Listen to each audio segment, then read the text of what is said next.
ਸਤਿ ਸ਼੍ਰੀ ਅਕਾਲ। ਤੁਸੀਂ ਦੇਖ ਰਹੇ ਹੋ ਪੰਜਾਬ ਮੇਲ USA TV। ਮੈਂ ਹਾਂ ਵਰੁਣ ਕੌਰ ਮਾਨ। ਖਬਰਾਂ ਦੇ ਬੁਲੇਟਿਨ ਵਿੱਚ ਤੁਹਾਡਾ ਸਵਾਗਤ। ਖਬਰਾਂ ਦੇ ਬੁਲੇਟਿਨ ਦੇ sponsor real estate broker Mohan Cheema. Real estate ਦੀ ਦੁਨੀਆ 'ਚ ਮੰਨਿਆ ਪ੍ਰਮੰਨਿਆ ਨਾਮ। ਪੇਸ਼ ਨੇ ਪਹਿਲਾਂ ਚੋਣਵੀਆਂ ਖਬਰਾਂ। ਅਮਰੀਕਾ ਦੁਆਰਾ ਖਰੀਦੀਆਂ ਜਾਣਗੀਆਂ ਫਾਈਜ਼ਰ ਦੀਆਂ 500 ਮਿਲੀਅਨ ਖੁਰਾਕਾਂ। ਕਮਲਾ ਹੈਰਿਸ ਨੇ $10 ਬਿਲੀਅਨ ਦਾ ਗਲੋਬਲ ਫੰਡ ਬਣਾਉਣ ਲਈ ਕੀਤੀ ਮੰਗ। ਪ੍ਰਧਾਨ ਮੰਤਰੀ ਮੋਦੀ ਨੇ ਉਪ ਰਾਸ਼ਟਰਪਤੀ ਕਮਲਾ ਹੈਰਿਸ ਨਾਲ ਕੀਤੀ ਮੁਲਾਕਾਤ। ਅਮਰੀਕਾ, ਆਸਟ੍ਰੇਲੀਆ ਤੇ ਬਰਤਾਨੀਆ ਦੇ ਸੁਰੱਖਿਆ ਗੱਠਜੋੜ ਵਿੱਚ ਭਾਰਤ, ਜਾਪਾਨ ਨਹੀਂ ਹੋਣਗੇ ਸ਼ਾਮਲ। ਹਿੰਦ ਪ੍ਰਸ਼ਾਂਤ ਵਿੱਚ ਚੀਨ ਨੂੰ ਘੇਰਨ ਦਾ ਹੈ ਮਕਸਦ। ਅਮਰੀਕਾ ਨੇ 2020 ਵਿੱਚ ਕਤਲਾਂ ਦੀ ਗਿਣਤੀ ਵਿੱਚ ਕੀਤਾ ਰਿਕਾਰਡ ਵਾਧਾ ਦਰਜ। ਲੱਖਾਂ ਯੋਗ ਅਮਰੀਕੀ ਅਜੇ ਵੀ ਕਰੋਨਾ ਟੀਕੇ ਤੋਂ ਹਨ ਵਾਂਝੇ। ਵਾਈਟ ਹਾਊਸ ਤੇ ਹੁਣ ਇਹਨਾਂ ਖਬਰਾਂ ਦਾ ਵਿਸਥਾਰ।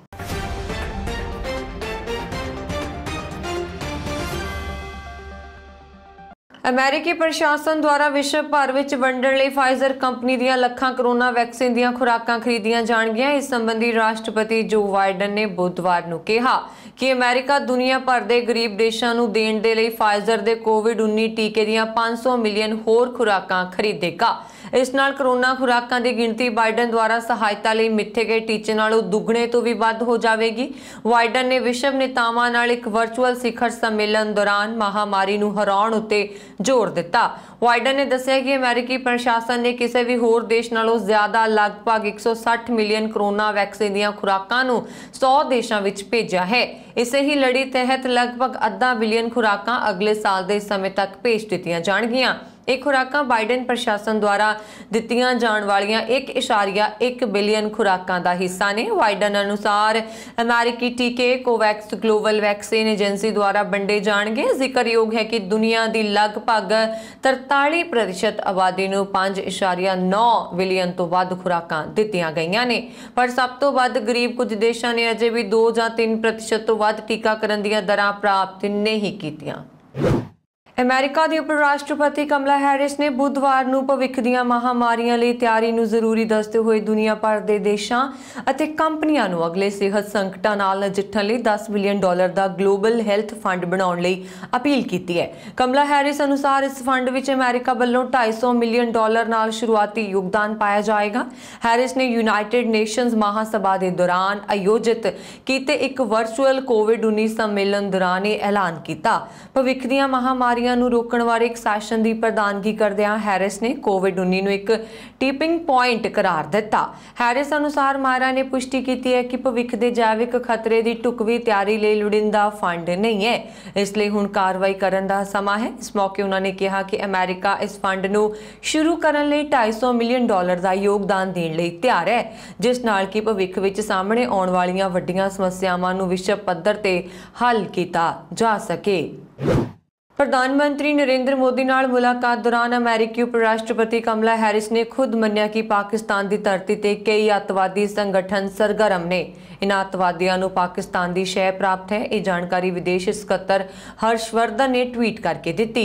ਉਹਨਾਂ ਨੇ ਦੱਸਿਆ ਕਿ ਪ੍ਰਧਾਨ ਮੰਤਰੀ ਮੋਦੀ ਦੀ ਅਮਰੀਕੀ ਉਪ ਰਾਸ਼ਟਰਪਤੀ ਨਾਲ ਮੁਲਾਕਾਤ ਕਾਫੀ ਸਫਲ ਰਹੀ ਅਤੇ ਇਸ ਮੁਲਾਕਾਤ ਵਿੱਚ ਅੱਤਵਾਦ ਦੇ ਮੁੱਦੇ ਤੇ ਪਾਕਿਸਤਾਨ ਨੂੰ ਬੇਨਕਾਬ ਕੀਤਾ ਗਿਆ। ਦੱਸ ਦੇਈਏ ਕਿ ਪ੍ਰਧਾਨ ਮੰਤਰੀ ਇਨੀ ਦਿਨੀ ਅਮਰੀਕਾ ਦੌਰੇ ਤੇ ਨੇ ਤੇ ਬੀਤੇ ਦਿਨ ਉਹਨਾਂ ਨੇ ਅਮਰੀਕੀ ਉਪ ਰਾਸ਼ਟਰਪਤੀ ਕਮਲਾ ਹੈਰਿਸ ਨਾਲ ਮੁਲਾਕਾਤ ਕੀਤੀ ਹੈ।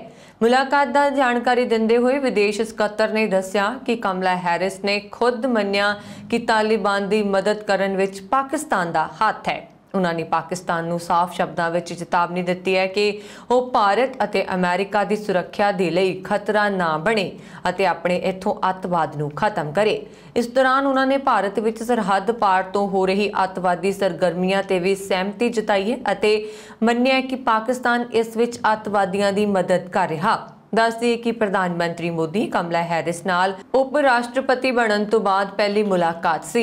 ਇਸ ਤੋਂ ਪਹਿਲਾਂ ਦੋਵਾਂ ਨੇਤਾਵਾਂ ਦੀ ਫੋਨ ਤੇ ਗੱਲਬਾਤ ਹੋਈ ਹੈ। ਪ੍ਰਧਾਨ ਮੰਤਰੀ ਮੋਦੀ ਨੇ ਕਰੋਨਾ ਕਾਲ ਵਿੱਚ ਪ੍ਰਵਾਸੀ ਭਾਰਤੀਆਂ ਲਈ ਅਮਰੀਕਾ ਵੱਲੋਂ ਕੀਤੀ ਮਦਦ ਦੀ ਵੀ ਸ਼ਲਾਘਾ ਕੀਤੀ ਹੈ। ਉਹਨਾਂ ਨੇ ਕਿਹਾ ਕਿ ਅਮਰੀਕਾ ਨੇ ਇੱਕ ਚੰਗੇ ਦੋਸਤ ਦੀ ਤਰ੍ਹਾਂ ਸਾਥ ਦਿੱਤਾ ਹੈ। ਹਾਲੀਆ ਬਣੇ ਨਵੇਂ ਸੁਰੱਖਿਆ ਗੱਠਜੋੜ ਵਿੱਚ ਭਾਰਤ ਤੇ ਜਾਪਾਨ ਨੂੰ ਸ਼ਾਮਲ ਕਰਨ ਦੀਆਂ ਸੰਭਾਵਨਾਵਾਂ ਨੂੰ ਅਮਰੀਕਾ ਨੇ ਖਾਰਿਜ ਕਰ ਦਿੱਤਾ ਹੈ। ਅਮਰੀਕਾ ਨੇ ਹਾਲੀਆ ਬਰਤਾਨੀਆ ਤੇ ਆਸਟ੍ਰੇਲੀਆ ਦੇ ਨਾਲ ਹਿੰਦ ਪ੍ਰਸ਼ਾਂਤ ਖੇਤਰ ਦੀ ਸੁਰੱਖਿਆ ਨੂੰ ਲੈ ਕੇ ਇੱਕ ਨਵਾਂ ਗੱਠਜੋੜ AUKUS ਬਣਾਇਆ ਹੈ। 15 ਸਤੰਬਰ ਨੂੰ ਅਮਰੀਕੀ ਰਾਸ਼ਟਰਪਤੀ ਜੋ ਬਾਈਡਨ, ਆਸਟ੍ਰੇਲੀਆ ਦੇ ਪ੍ਰਧਾਨ ਮੰਤਰੀ ਸਕਾਟ ਮੌਰਿਸਨ ਤੇ ਬਰਤਾਨੀਆ ਦੇ ਪ੍ਰਧਾਨ ਮੰਤਰੀ ਬੋਰਿਸ ਜੌਨਸਨ ਨੇ ਸਾਂਝਾ ਬਿਆਨ ਜਾਰੀ ਕਰਕੇ ਹਿੰਦ ਪ੍ਰਸ਼ਾਂਤ ਖੇਤਰ ਲਈ ਇੱਕ ਨਵੇਂ ਸੁਰੱਖਿਆ ਗੱਠਜੋੜ ਦਾ ਐਲਾਨ ਕੀਤਾ ਹੈ। इस गठजोड़ ਨੂੰ ऑक्स ਨਾਂ ਦਿੱਤਾ ਗਿਆ ਹੈ। ਇਸ ਸੁਰੱਖਿਆ ਗੱਠਜੋੜ ਤਹਿਤ ਆਸਟ੍ਰੇਲੀਆ ਨੂੰ ਪਰਮਾਣੂ ਪਣਡੁੱਬੀ ਦੇ ਬੇੜੇ ਨਾਲ ਲੈਸ ਕਰਦੇ ਹੋਏ ਤਕਨੀਕੀ ਰੂਪ ਨਾਲ ਚੀਨ ਨਾਲ ਮੁਕਾਬਲਾ ਕਰਨ 'ਚ ਸਮਰੱਥ ਬਣਾਇਆ ਜਾਵੇਗਾ। व्हाइट हाउस के प्रैस ਸਕੱਤਰ जैन साकी ने कहा कि सुरक्षा गठजोड़ ਨੂੰ ਲੈ ਕੇ फ्रांस ਨੂੰ भी राष्ट्रपति ने स्पष्ट संदेश दे दिता है कि हिंद प्रशांत खेतर की सुरक्षा ਲਈ बने इस सुरक्षा गठजोड़ ਵਿੱਚ ਕਿਸੇ ਹੋਰ देश ਨੂੰ शामिल नहीं किया जा रहा। साकी उस सवाल का जवाब दे रहे सन जिस ਵਿੱਚ ਪੁੱਛਿਆ ਗਿਆ ਸੀ कि ਕੀ ਭਾਰਤ ਤੇ जापान ਨੂੰ भी ऑक्स ਵਿੱਚ शामिल किया जाएगा। व्हाइट हाउस के प्रैस ਸਕੱਤਰ ने कहा कि भारत जापान ਨੂੰ इस सुरक्षा गठजोड़ ਨਾਲ नहीं जोड़िया जा रहा। याद रहे कि हिंद प्रशांत खेतर की सुरक्षा ਲਈ ही 4 देश अमेरिका, भारत, जापान ते आस्ट्रेलिया दरमियान क्वाड गठजोड़ बनाया गया है। इसकी 24 सितंबर ਨੂੰ ਹੋਣ ਵਾਲੀ बैठक की मेजबानी व्हाइट हाउस ਵਿੱਚ राष्ट्रपति जो बाइडन कर रहे ने। अमेरिका ਵਿੱਚ हर साल हज़ारां ही व्यक्ति ਵੱਖ-ਵੱਖ ਕਾਰਨਾਂ ਕਰਕੇ ਕਤਲ ਕਰ ਦਿੱਤੇ ਜਾਂਦੇ ਨੇ। ਇਸ ਸੰਬੰਧੀ ਇੱਕ ਰਿਪੋਰਟ ਅਨੁਸਾਰ FBI ਦੁਆਰਾ 1960 ਵਿੱਚ ਰਾਸ਼ਟਰੀ ਅਪਰਾਧ ਰਿਕਾਰਡ ਸ਼ੁਰੂ ਕਰਨ ਤੋਂ ਬਾਅਦ ਅਮਰੀਕਾ ਨੇ ਪਿਛਲੇ ਸਾਲ 2020 ਵਿੱਚ ਰਿਕਾਰਡ ਤੋੜ ਕਤਲ ਦਰਜ ਕੀਤੇ ਨੇ। FBI ਅੰਕੜਿਆਂ ਦੇ ਅਨੁਸਾਰ 2020 ਵਿੱਚ ਇੱਕ ਸਾਲ ਪਹਿਲਾਂ ਦੇ ਮੁਕਾਬਲੇ ਦੇਸ਼ ਭਰ ਵਿੱਚ ਲਗਭਗ 5000 ਹੋਰ ਕਤਲ ਹੋਏ, ਜਿਨ੍ਹਾਂ ਦੀ ਕੁੱਲ ਗਿਣਤੀ ਤਕਰੀਬਨ 21500 ਦੇ ਕਰੀਬ ਹੈ। ਅਮਰੀਕਾ ਨੇ पिछले साल हत्यावां विच 29% वाधा दर्ज किया है। एजेंसी की सालाना यूनीफॉर्म क्राइम रिपोर्ट के हिस्से वजों FBI द्वारा सोमवार नूं अंकड़े जारी किए जाने की उम्मीद है। इसके अलावा रिपोर्ट अनुसार पिछले साल बहुत वड्डी गिणती के कतल बंदूकों नाल कीते गए सन।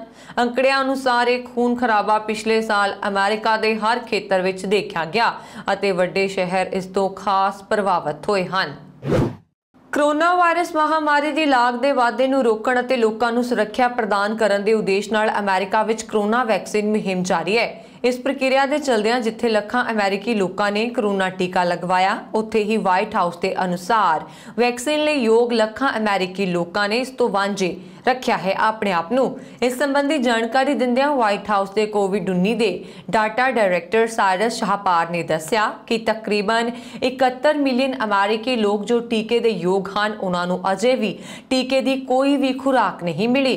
अमेरिकी प्रशासन जो कि विश्व पद्धर ते कोरोना नूं खत्म करने लई कोरोना वैक्सीन की वंड कर रहा द्वारा ज्यादा तो ज्यादा अमेरिकी नागरिकों के कोरोना टीका लगाने के ढुकवें यतन किए जा रहे हैं। तकरीबन एक महीना पहला व्हाइट हाउस द्वारा जानकारी दी गई सी लगभग 82 मिलियन योग अमेरिकियों ने वैक्सीन नहीं लगवाई है अते हुणे नवे अंकड़ियां अनुसार इस गिणती विच थोड़ी गिरावट दर्ज की गई है। बाइडन प्रशासन वालों कोरोना के वध रहे केसां के मद्देनज़र देशवासियों नूं कोरोना वैक्सीन लगवाउण दी अपील की जा रही है। दुनिया भर विच पंजाबियों ने पंजाब के नवे बने मुख मंत्री चरणजीत सिंह चन्नी ते उप मुख मंत्री सुखजिंदर सिंह रंधावा तो मांग की है कि पंजाब के प्रवासियों की जायदाद नूं फौजी कानून नाल जोड़िया जाए तां जो उन्हां दी मगरली जायदाद सुरक्षित रह सके। जिक्रयोग है कि भारत भर के फौजियों की जायदाद नूं कोई भी व्यक्ति छू तक नहीं सकता ते ना ही फौजी की आग्या तो बिना उस विच दखल अंदाजी कर सकता है। बहुत सारे पंजाबियों ने दी जानकारी अनुसार जिक्र किया है कि खासकर पंजाब विच लखां केस अजिहे विचार अधीन ने जो प्रवासी भारतीयों की गैर मौजूदगी विच गलत लोगों ने घर, जमीन ते कीमती प्लाटां ते कब्जे किए हुए ने ते जदों भी प्रवासी आके अपनी जायदाद ते होए नाजायज़ कब्जे उच्च अधिकारियों कोल खाली करवाउण दी बेनती करते हैं तां गलत अंसरां दे उन्हां नूं झूठे केस विच फसाउण दीआं धमकियां दित्तियां जांदियां ने। अमेरिका के टेनेसी राज विच कोलिरविले विखे एक ग्रोसरी स्टोर विखे एक अणपछाते हमलावर वल्लों चलियां गोलियां नाल एक व्यक्ति की मौत हो गई ते 12 होर जख्मी हो गए। हमलावर खुद भी मारिया गया। पुलिस अनुसार लगता है कि हमलावर ने गोलियां चलाउण उपरंत खुद ही अपने आप नूं गोली मारी है। खेतरी सेहत केंद्र के बुलारे अनुसार जख्मियों विचों 4 की हालत गंभीर है।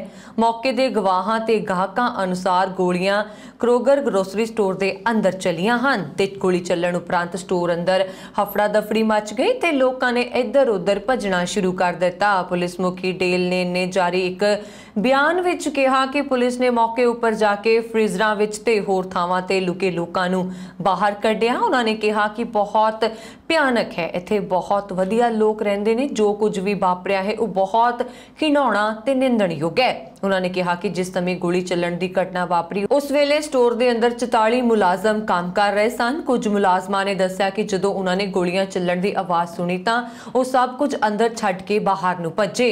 ਉਹਨਾਂ ਨੇ ਦੱਸਿਆ ਕਿ ਚੰਗੇ ਭਾਗੀਓ ਜ਼ਖਮੀ ਨਹੀਂ ਹੋਏ, ਪਰ ਮਨ ਅੰਦਰ ਇੱਕ ਡਰ ਜ਼ਰੂਰ ਪੈਦਾ ਹੋ ਗਿਆ। ਇੱਥੇ ਜ਼ਿਕਰਯੋਗ ਹੈ ਕਿ ਕਲੋਰਲ ਵਿਲੇ ਇੱਕ ਨੀਮ ਸ਼ਹਿਰੀ ਖੇਤਰ ਵਜੋਂ ਵਿਕਸਿਤ ਹੋ ਰਿਹਾ, ਜਿੱਥੇ 51,000 ਤੋਂ ਵੱਧ ਲੋਕ ਰਹਿੰਦੇ ਹਨ।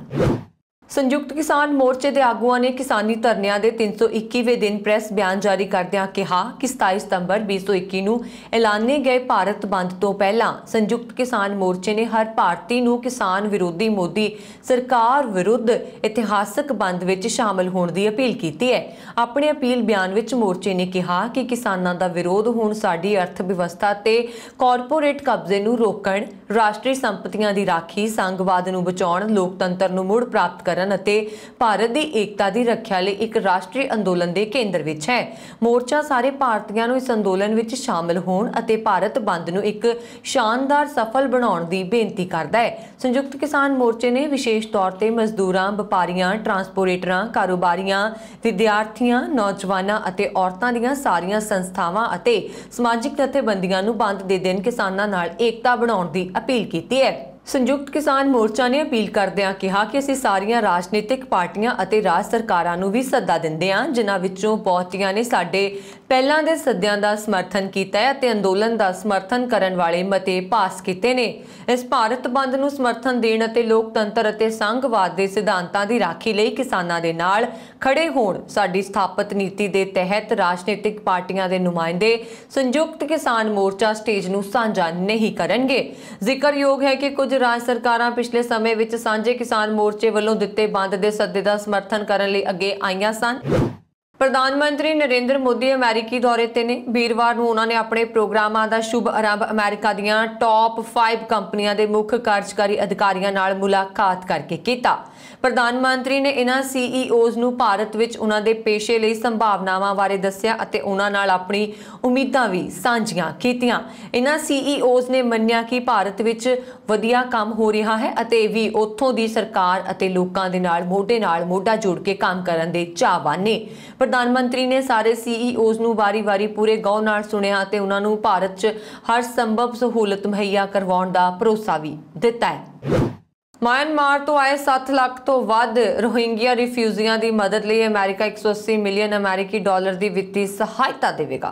अमेरिकी विदेश विभाग के बुलारे नेड प्राइस ने कहा कि संयुक्त राष्ट्र में अमेरिकी राजदूत थॉमस ने बर्मा, बांग्लादेश और इस खेत्र में होर थावां ते रोहिंग्या रिफ्यूजी संकट की मार चल रहे लोगों लिए वित्तीय सहायता देने का ऐलान किया है।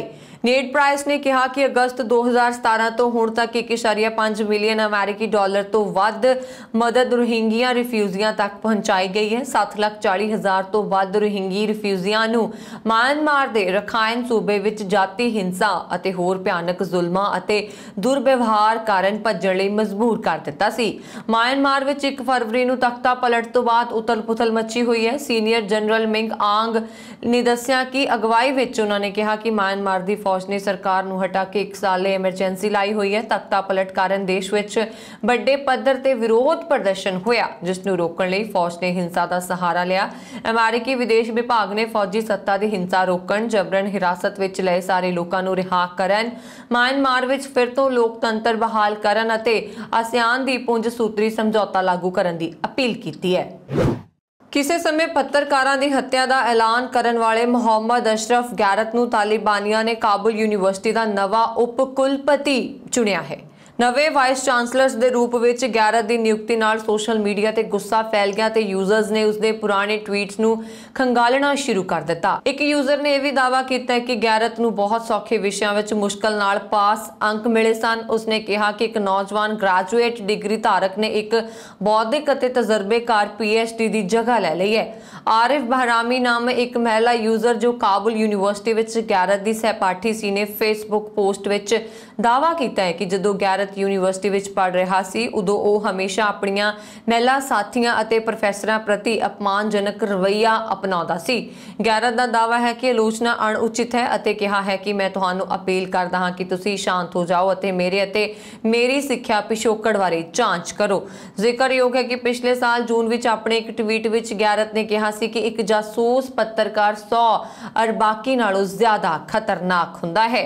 ਮੈਨੂੰ ਉਹਨਾਂ ਲੋਕਾਂ ਤੇ ਸ਼ੱਕ ਹੈ ਜੋ ਪੱਤਰਕਾਰਾਂ ਨੂੰ ਮਾਰਨ ਤੋਂ ਰੋਕਦੇ ਹਨ। ਜਾਸੂਸ ਪੱਤਰਕਾਰਾਂ ਨੂੰ ਮਾਰੋ, ਮੀਡੀਆ ਦੀਆਂ ਗਤੀਵਿਧੀਆਂ ਸੀਮਿਤ ਕਰੋ। ਟਵੀਟ ਨੂੰ ਉਸਦੇ ਅਕਾਊਂਟ ਤੋਂ ਡਿਲੀਟ ਕਰ ਦਿੱਤਾ ਗਿਆ ਸੀ। ਅਮਰੀਕਾ ਦੀ ਇੱਕ ਨਿੱਜੀ ਸਾਈਬਰ ਸੁਰੱਖਿਆ ਕੰਪਨੀ ਦਾ ਇਹ ਦਾਅਵਾ ਭਾਰਤ ਤੇ ਚੀਨ ਦੇ ਤਣਾਅਪੂਰਨ ਰਿਸ਼ਤਿਆਂ ਵਿੱਚ ਹੋਰ ਤਲਖੀ ਪੈਦਾ ਕਰ ਸਕਦਾ ਹੈ। ਕੰਪਨੀ ਨੇ ਬੁੱਧਵਾਰ ਨੂੰ ਦਾਅਵਾ ਕੀਤਾ ਹੈ ਕਿ ਉਸ ਨੂੰ ਅਜਿਹੇ ਸਬੂਤ ਮਿਲੇ ਹਨ ਜਿਸ ਤੋਂ ਪਤਾ ਚੱਲਦਾ ਹੈ ਕਿ ਸ਼ਾਇਦ ਸਰਕਾਰ ਸਪਾਂਸਰਡ ਇੱਕ ਚੀਨੀ ਸਮੂਹ ਵੱਲੋਂ ਇੱਕ ਭਾਰਤੀ ਮੀਡੀਆ ਸਮੂਹ ਦੇ ਕੁਝ ਸਰਕਾਰੀ ਵਿਭਾਗ ਨੂੰ ਹੈਕ ਕਰ ਲਿਆ ਗਿਆ ਸੀ।